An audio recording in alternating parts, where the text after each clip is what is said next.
नमस्कार। आपका अखबार के इस अंक में आपका स्वागत है। मैं हूं प्रदीप सिंह। दुनिया में घटनाक्रम इस समय बहुत तेज़ी से चल रहा है और ये बात मैं इस संदर्भ में कर रहा हूं जो ईरान और इजराइल के बीच में युद्ध चल रहा है। G7 का शिखर सम्मेलन हो रहा था कनाडा में, आज से ही शुरू हुआ। उसमें प्रधानमंत्री नरेंद्र मोदी भी पहुंचे हुए हैं और G7 के बाकी जो सदस्य देश हैं वो पहुंचे हुए थे और जाहिर है कि अमेरिका के राष्ट्रपति डोनाल्ड ट्रंप भी पहुंचे थे। लेकिन ट्रंप अचानक जो है वापस चले गए कनाडा से। उनके वापस जाने पर फ्रांस के राष्ट्रपति मैक्रो ने संवाददाताओं से, मीडिया से ये कहा कि वो इजराइल और ईरान के बीच में युद्ध विराम या शांति समझौता कराने के लिए लौट कर गए। ये बात डोनाल्ड ट्रंप को बहुत बुरी लग गई। उन्होंने कहा कि मैक्रो को कुछ पता नहीं है, ये पब्लिसिटी सीकिंग है, यानी वो केवल प्रचार के लिए ये दावा कर रहे हैं। उन्होंने कहा कि मेरे वापस जाने का संबंध इजराइल और ईरान के बीच में समझौता कराने की नीयत से उठाए जाने वाला कोई कदम नहीं है। मैक्रो का कहना है दूसरी ओर कि अमेरिका की जो मिडिल ईस्ट के दूत हैं स्टीव विटकॉफ, उनकी और ईरान के विदेश मंत्री की बैठक होने वाली है, मुलाकात होने वाली है। G7 ने बड़े स्पष्ट शब्दों में कह दिया, सभी देशों ने एक स्वर से, कि ईरान को किसी भी हालत में परमाणु संपन्न देश नहीं बनने दिया जा सकता। ईरान को अपना परमाणु कार्यक्रम रोकना ही पड़ेगा। तो दुनिया के बड़े देशों की क्या राय है स्पष्ट हो गया। उनकी राय वही है जो इजराइल की राय है। तो यहाँ इजराइल और दुनिया के बाकी देशों, बड़े देशों के बीच में कोई मतभेद नहीं है। इजराइल भी यही कह रहा है, यही दावा कर रहा है, यही कोशिश कर रहा है, इसी के तहत कार्रवाई भी कर रहा है। इजराइल ने 6 से 9 बताए जा रहे हैं कि जो परमाणु वैज्ञानिक है ईरान के, उनको मार दिया है। उनके इंटेलिजेंस के चीफ को मार दिया, उनके सेना प्रमुख को मार दिया और इसके अलावा उनके जो परमाणु ठिकाने या कहें न्यूक्लियर फैसिलिटीज़ जो थी उनको ध्वस्त कर दिया, तबाह कर दिया है। इसके अलावा उसके मिसाइल के जो भंडार हैं उन पर हमला किया है। लेकिन जवाबी कार्रवाई ईरान की भी बहुत ज़बरदस्त रही है। ईरान लगातार मिसाइल से हमला कर रहा है इजराइल पर और वो इस बात की कोई चिंता नहीं कर रहा है कि उसके निशाने पर इजराइल के मिलिट्री इंस्टॉलेशंस हैं या दूसरे इंस्टॉलेशन हैं या पब्लिक है। यानी ईरान को इस बात की कोई चिंता नहीं है कि उसके हमले में इजराइल के सिविलियन मारे जा रहे हैं। अभी तक हो रहा था, 5 दिन से युद्ध चल रहा है कि रात में जो है सायरन बजते थे। ईरान जो है रात में मिसाइल से हमला करता था। आज दिन में भी सायरन बजे हैं, दिन में भी ईरान ने हमला किया है मिसाइल से। वैसे तो इजराइल का एयर डिफेंस सिस्टम बहुत स्ट्रांग है, उसने बहुत सी मिसाइल्स को रोका है। कुछ जो है ईरान की सीमा से लगे जहां भी मिलिट्री बेस है अमेरिका के, अमेरिका ने भी रोका है। लेकिन बहुत सी मिसाइलें अपने निशाने पर लग भी रही हैं और इजराइल ने साफ साफ कहा है कि कोई भी दुनिया का एयर डिफेंस सिस्टम 100% रोक नहीं सकता मिसाइल हमले को। तो इजराइल का भी नुकसान हुआ है, लेकिन ईरान का नुकसान बहुत ज़्यादा हुआ है इस मायने में कि उसका सबसे महत्वाकांक्षी जो प्रोजेक्ट है, उसका न्यूक्लियर देश बनना, यानी परमाणु हथियार संपन्न देश बनना, वो कार्यक्रम पूरी तरह से रुका भले ना हो, लेकिन वो बहुत साल पीछे चला गया है।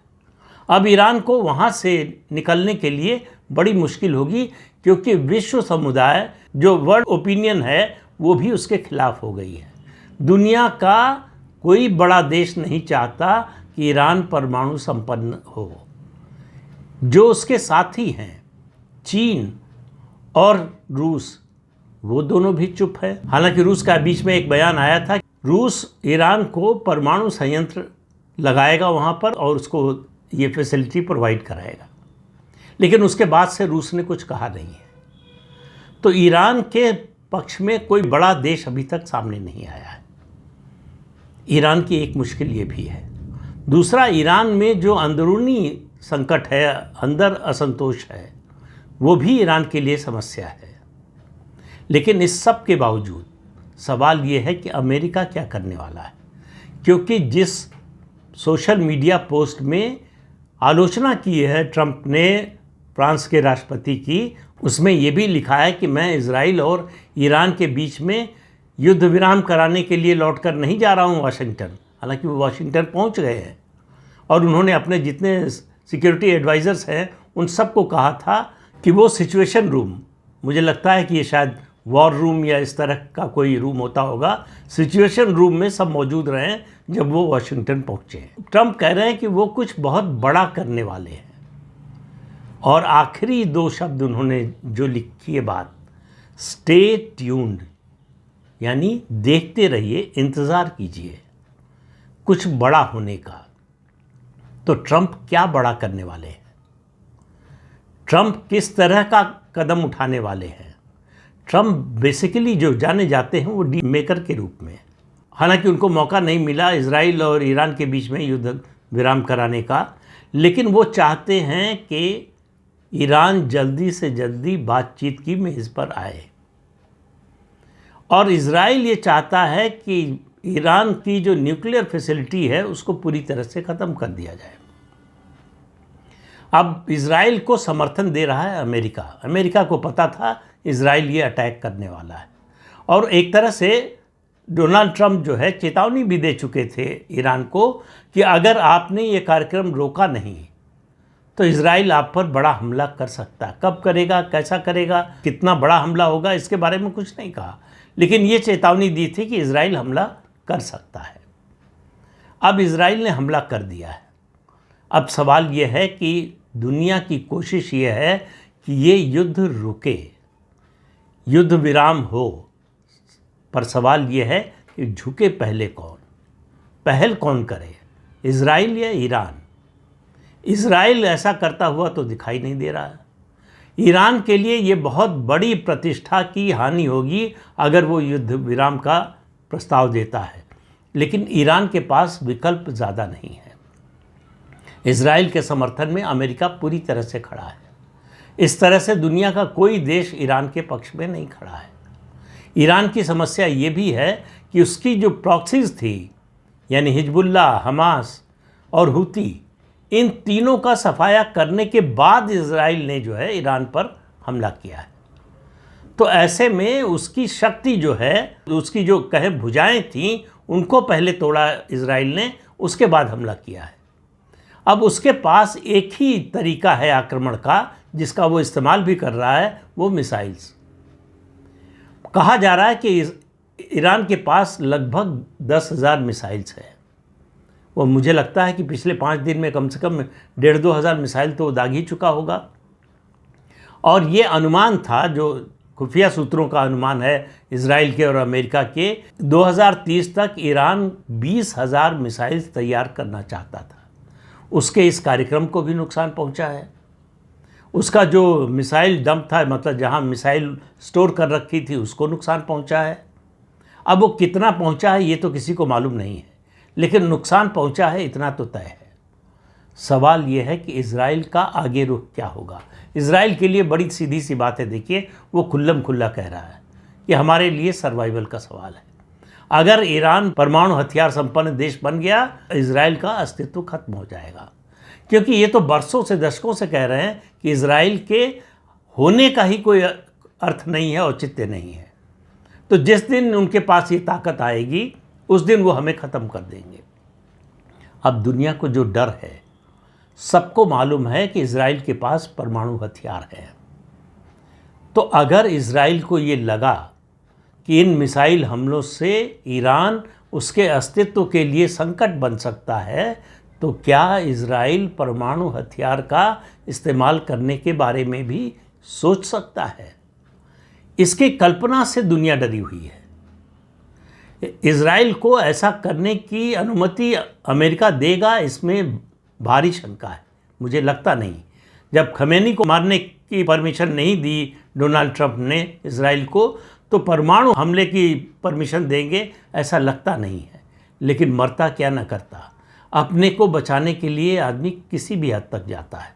इजराइल उस अवस्था में आ गया है कि उसके सर्वाइवल का सवाल है। उसको अगर बचाना है अपने को, तो किसी भी तरह से किसी भी बड़े से बड़े हमले के जरिए उसको अपने को बचाना पड़ेगा, तो क्या वो परमाणु हथियार भी हो सकता है? क्या डोनाल्ड ट्रंप इसलिए लौट कर गए हैं कि उनको इस तरह की खबर मिली थी कि इजराइल परमाणु हमला कर सकता है ईरान पर, यानी परमाणु बम गिरा सकता है ईरान पर? क्या उससे रोकने के लिए गए हैं? तो फिर एक बार दावा कर सकते हैं कि मैंने न्यूक्लियर वॉर रोक दी। हालांकि ईरान के पास तो जो है परमाणु हथियार है नहीं, वो इजराइल पर चला देगा। तो ये एक तरफा कार्रवाई होती। लोगों को याद आ रहा है हिरोशिमा और नागासाकी, जब द्वितीय विश्व युद्ध के दौरान अमेरिका ने जापान पर हमला किया था, परमाणु बम गिराया था। वो एक घटना है विश्व के इतिहास में जब किसी देश ने किसी दूसरे देश पर जो परमाणु हथियार संपन्न नहीं था उस पर परमाणु हथियारों से हमला किया। तब से अब में दुनिया में बहुत बड़ा बदलाव आ गया है, लेकिन परमाणु युद्ध का खतरा टला नहीं है। उसके बाद से बहुत से देश और जो है नए नए देश परमाणु हथियार संपन्न हो गए। हमारे पड़ोस में दो देश हैं, चीन और पाकिस्तान। तो ऐसे में इजराइल पर क्या रोक लगाने की कोशिश कर रहा है अमेरिका? मैं फिर उसी बात पर लौट रहा हूं कि डोनाल्ड ट्रंप ने जो ट्वीट किया है, ये उन्होंने किसी बंद कमरे में ये बात नहीं कही। उन्होंने कहा कि वो कुछ बहुत बड़ा करने वाले हैं। सवाल ये है कि कुछ बड़ा क्या करने वाले हैं? वैसे ट्रंप अपने आप में बड़े बड़बोले हैं, वो कुछ भी दावा कर सकते हैं और हो सकता है कुछ ना करें, लेकिन वो कुछ तो करने वाले हैं। अगर वो G7 समिट को बीच में छोड़कर चले गए हैं तो इसका मतलब कुछ तो वहाँ चल रहा है। अमेरिका में चल रहा है, डोनाल्ड ट्रंप के दिमाग में चल रहा है, इजराइल में चल रहा है, इजराइल और ईरान के बीच में जो कुछ चल रहा है, और ईरान और अमेरिका के बीच में क्या अब भी संपर्क सूत्र बने हुए हैं? ये सवाल है। दूसरा, यूरोप क्या चाहता है? क्या यूरोप चाहता है कि ईरान और कमज़ोर हो? दूसरी ये भी आशंका है कि ऐसा तो नहीं यूरोप और अमेरिका को जवाब देने के लिए रूस ईरान की ओर से परमाणु हथियार का इस्तेमाल करे।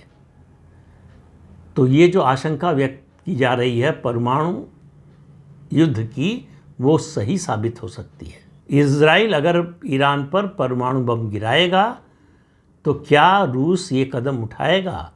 देखिए, ये सब ऐसी आशंकाएं हैं जिनके बारे में कुछ भी कहना मुश्किल है। ये सब आज की तारीख में इस समय असंभव लगती हैं कि रूस ऐसी गलती नहीं करेगा कि वो ईरान की मदद के लिए जो है परमाणु हथियार का इस्तेमाल करे। 3 साल से ज़्यादा हो गया वो यूक्रेन के साथ छोटे से देश से लड़ रहा है, जो कभी उसी के देश का हिस्सा हुआ करता था। और यूक्रेन सोवियत संघ जब था तो उसी का हिस्सा था और बड़ा ही महत्वपूर्ण हिस्सा था। जिस दिन यूक्रेन अलग हुआ था, गोर्बाचेव ने कहा था यूक्रेन सोवियत संघ का दिल है। अगर यूक्रेन चला गया तो अब सोवियत संघ ज़्यादा दिन तक एक नहीं रह सकता, और आखिर में सोवियत संघ का बिखराव हो गया। फिर भी इस सब के बावजूद इतना नुकसान हुआ, रूस के लाखों सैनिक मारे गए, उसकी इतनी आयुध सामग्री नष्ट हुई, उसको आर्थिक रूप से इतना बड़ा नुकसान पहुंचा, इतने सैंक्शंस झेलने पड़े दुनिया के देशों के, फिर भी उसने परमाणु हथियार का इस्तेमाल नहीं किया अपने देश के लोगों को, अपने सैनिकों को बचाने के लिए। तो वो ईरान को बचाने के लिए क्यों ऐसा करेगा? लेकिन दुनिया में जब विश्व व्यवस्था बदलती है तो हर कदम या हर कार्रवाई जो है तर्कसंगत नहीं होती है। तो ये आशंकाएं हैं या बहुत से लोगों की दृष्टि से संभावनाएं हैं जिनके बारे में सवाल उठ रहे हैं, जवाब किसी के पास नहीं है। डोनाल्ड ट्रंप करेंगे इसके बारे में तो कोई कुछ नहीं जानता, यहाँ तक कि अमेरिका के लोग भी और अमेरिका के जो नीति निर्माता हैं वो भी नहीं जानते हैं। ट्रंप के जो बहुत करीबी हैं उनको भी नहीं मालूम है कि ट्रंप अगले क्षण क्या बोलेंगे और उसके अगले क्षण क्या करेंगे। तो इसलिए ये पूरी दुनिया में एक बहुत बड़ी अनिश्चितता का वातावरण बना हुआ है। द्वितीय विश्व युद्ध के बाद कोई ऐसी स्थिति आई हो जब इतने बड़े पैमाने पर अनसर्टेनिटी हो, मुझे लगता नहीं कि ऐसा समय आया हो, लेकिन इस समय है। कौन क्या करेगा, कौन किसके साथ खड़ा होगा, कौन किसके विरोध में खड़ा होगा, ये सब आने वाले दिनों में पता चलने वाला है। लेकिन एक बात तो निश्चित रूप से दिखाई दे रही है कि अमेरिका इजराइल के साथ पूरी तरह से खड़ा है। पश्चिमी दुनिया पूरी तरह से इस बात पर दृढ़ प्रतिज्ञ है कि ईरान को परमाणु हथियार संपन्न देश नहीं बनने देना है। अब आगे क्या होता है ये निर्भर करता है कि ट्रंप का अगला कदम क्या होगा। तो इंतज़ार कीजिए। कहा ही है उन्होंने, स्टे ट्यून्ड, सुनते रहिए। ट्रुथ सोशल मीडिया पर वो ट्वीट करते हैं, उसको देखते रहिए कि आगे वो क्या बोलते हैं, उससे पता चलेगा कि आगे क्या होने वाला है। तो इस अंक में इतना ही। अगले अंक में फिर मिलेंगे किसी नए मुद्दे के साथ। तब तक के लिए अनुमति दीजिए। आपसे अनुरोध है कि चैनल देखिए, शेयर कीजिए, लाइक कीजिए और सब्सक्राइब जरूर कीजिए। नमस्कार।